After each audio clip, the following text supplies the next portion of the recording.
Unfortunately, I have here a speech, not opening remark, but I try to be a little bit shorter. Dear Ambassador Ischinger, dear panelists, dear President Grybauskaitė, President Niinistö, President Plevneliev, ladies and gentlemen, I arrived here today with a very vivid memories of this conference from the last year. It was just before Ukraine was paid to the bitter price over the 100 innocent lives lost on the Maidan for the right to become a democratic and European state. And I had felt such pride for my country here today in Munich. For 50 times, this gathering has recognized that commitment, responsibility, and values are fundamental cornerstones of global peace and security. And I felt so proud then, because Ukraine has reminded Europe and the world that democracy and values are worth fighting for.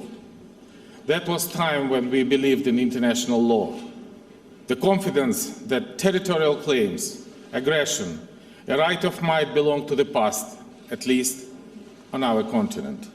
But now this confidence has been shattered. Year 2014 rolled time back, decades, if not the centuries. Our neighbor has breached international law and annexed part of our territory. Today, a formerly strategic partner is waging a hybrid war against sovereign state and co-founder of the United Nations.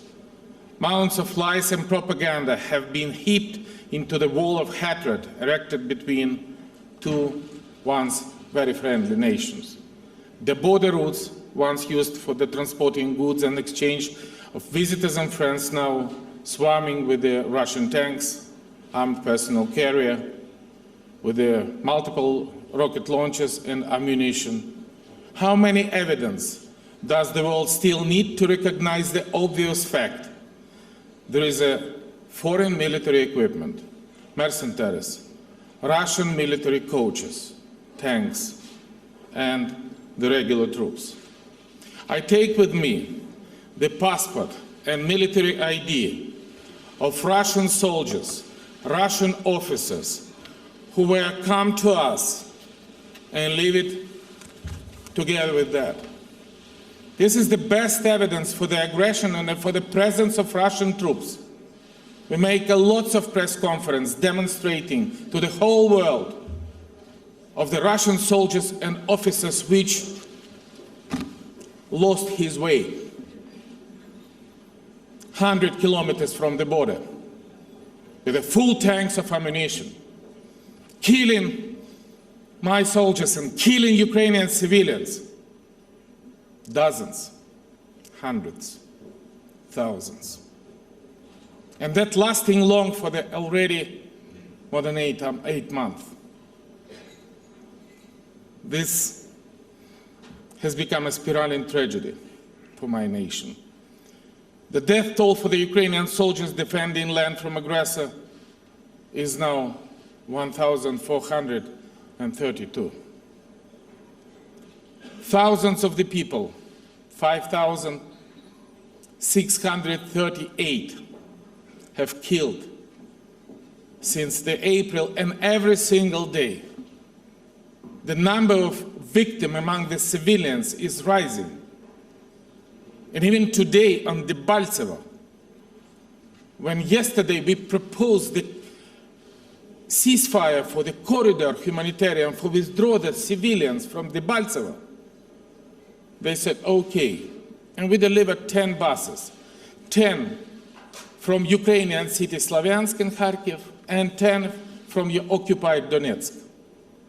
All our 10 buses was filled to the civilians which want to go to Kharkiv. Among 10 of the Donetsk buses, it was half filled, just one. That is a very good demonstration. People support either sovereign and independent Ukraine or the Russian Spring or Russian world.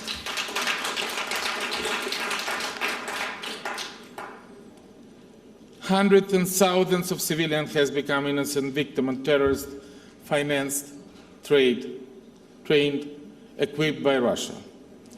298 innocent victims of downed MH17 flight was hit down by the Russian-equipped, Russian-trained terrorists, which kept all the nation from Australia to the United States.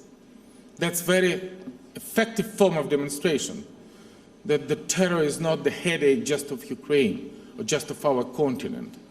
This is the problem of the whole world. 16 innocent civilians killed in bus shelled Volnovakha. 8 dead in trolley bus shelled in Donetsk. Can you imagine? 31 civilian casualties in Mariupol, shelling by Russian provided rockets, and more than 100 wounded in just one moment.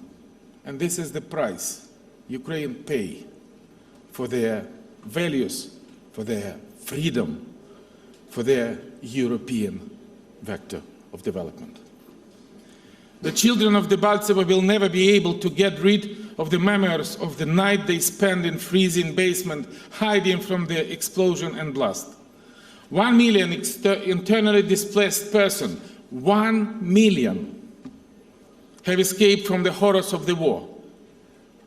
1 million to the free part of Ukraine, and only 70,000 to the Russia. Very easy to compare. I would like to thank our international partners and all of you for your humanitarian support helping these people to start life from the new slate. Nadia Savchenko, a pilot of Ukrainian Air Force, the captain of my army, has spent 237 days in a Russian prison where she was just taken from my territory just for the fact that she defended their own land as an officer of my troops. And today is the 57th day of her hunger strike against her illegal abduction and imprisonment. And this is highly reminiscent to the Soviet repressive machine now applied to break the courage of Ukrainian woman and an officer of Ukrainian Air Force. And we say free Nadia, but we mean that every single Ukrainian who was captured and tortured just for defending their own land must be released. The war exhausts Ukraine daily, affecting the lives of its citizens, and we have lost 20% of our industrial output. 10% from these 20 are physically destroyed, are in ruins because of the Russian attack. The fighting in Donbass threatens a technological disaster on a global scale because one of the biggest nuclear power plants in Europe, Energodar, is just, can you imagine, 280 kilometers from Mariupol. Your Excellencies, this aggression against Ukraine has opened Pandora box for the international security.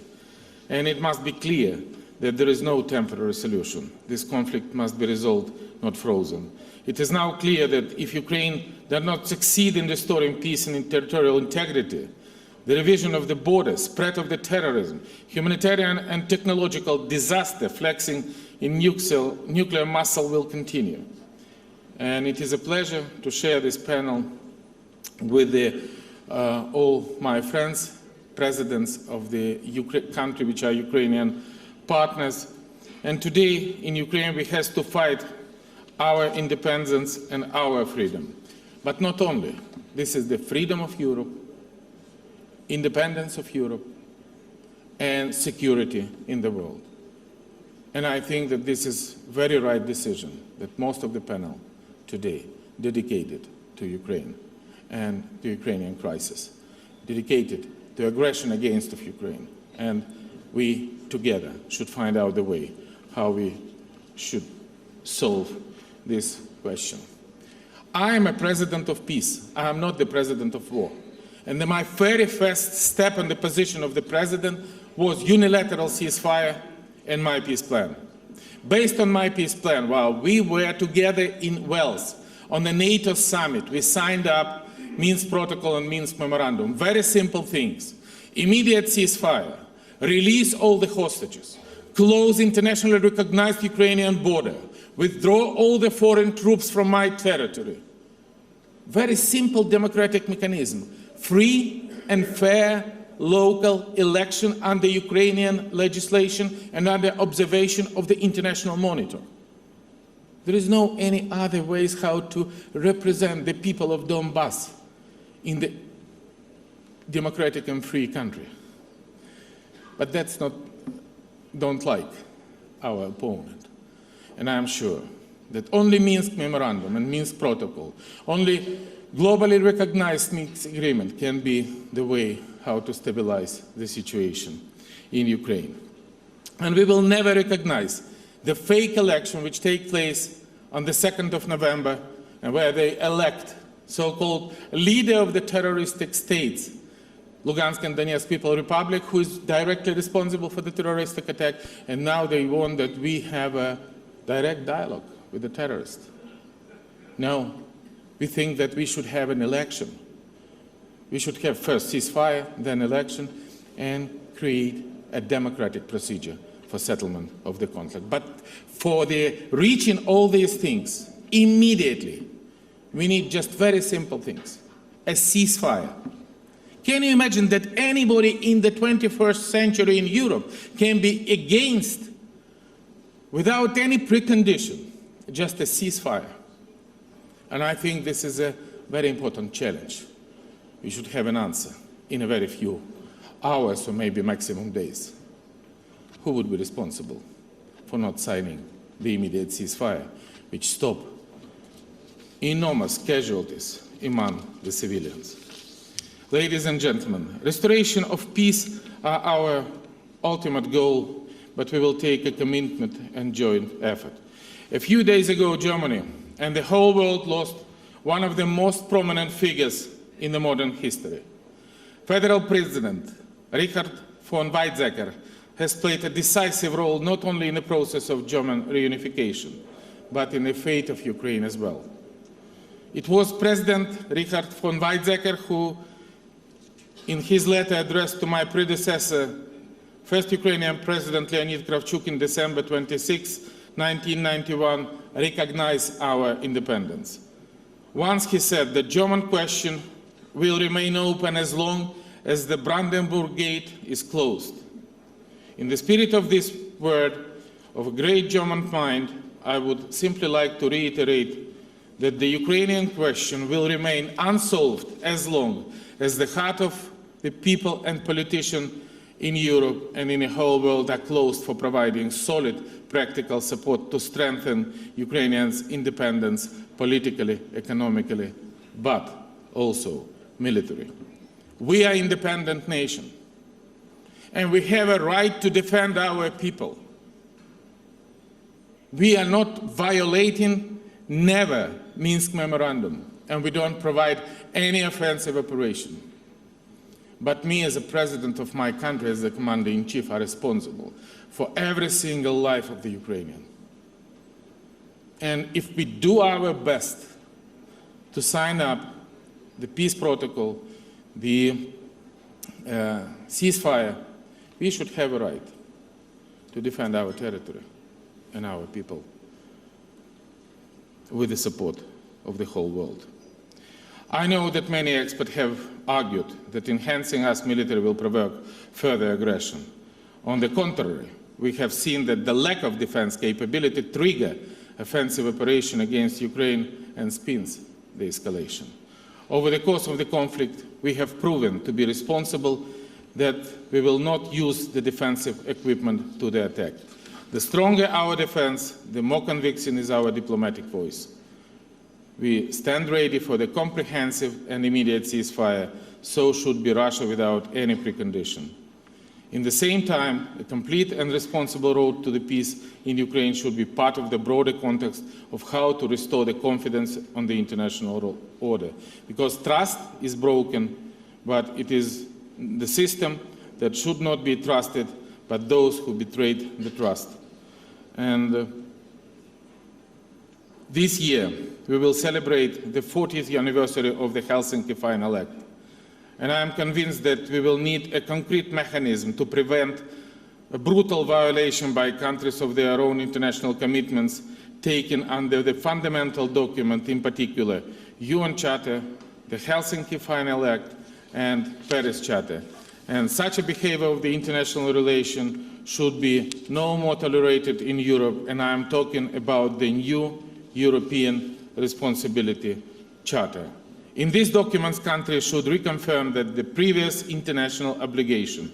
The Charter could also provide a clear instrument and mechanism to punish for their violation, and we are ready to present our view and proposal to this Charter for further consideration in OSCE. As we approach 2015 non-proliferation of nuclear weapons, Treaty Review Conference is to be held in New York this May. And let me also dwell on another important aspect of current international security environment. It is related to one of the consequences of the Ukrainian crisis, and I would call a broken promise on Ukraine. I mean Russia's clear violation of the 1994 Budapest Memorandum, in which, together with the UK and the US, it pledged to respect my country's sovereignty and territorial integrity in return for Ukraine joining non-proliferation treaty. Very simple trade. Exactly 20 years ago, we give 1,420 nuclear missiles in exchange of a guarantee. And today, I think we have a right to receive non-lethal defensive weapon to defend my country in framework of the Budapest Memorandum. Another field to draw attention is lack of the legal responsibility under the international law for cynical and aggressive propaganda used to encourage and to incite ethnic, racial, and religious hatred. For just a year, the number of Russian citizens who were thinking bad or very bad about Ukraine has grown from 26 to almost 60%. We have created legal international tools and mechanisms to counteract propaganda, to make the countries to behave responsibly and maintain principle of non-intervention in the internal affair of another state. And for over the year, Ukraine has been facing dramatic consequences, undeclared hybrid warfare. And it is very important that the states in the region devote more attention to hybrid threats. Because now not only our countries, but Romania, Bulgaria, Lithuania, and any other state neighboring Russia, on the border we have a very strange military exercise. We need a clear strategic concept with a wide-range response instrument to tackle this complex problem and to enhance responsibility for applying hybrid war tactics. Ladies and gentlemen, in a few days, the March of Unity and Peace will take place in Kiev to commemorate the Maidan heroes. The event takes place exactly 1 year ago, to pay a tribute to those who perished a struggle for freedom on their land. We pray for those who are still fighting. Remembering the most dramatic days of the Maidan, I hope that the most difficult time of Donbass bloodshed is over. I am an optimist. And we will come out again to demonstrate that Ukraine is united and in a strive for peace and transformation. And we will still have a lot of work to do to change my country. We look forward to Riga EU Eastern Partnership Summit, where we should no longer talk about the war or sanction. I want to meet our European partners to finally talk about how we cooperate in strengthening peace, how we interact in support of reform of Ukraine, how we can introduce the visa-free regime for the Ukrainian people, and how we honor the goals and fulfill the dreams of the Ukrainian people to entering European community. Thank you, and Slava Ukraini!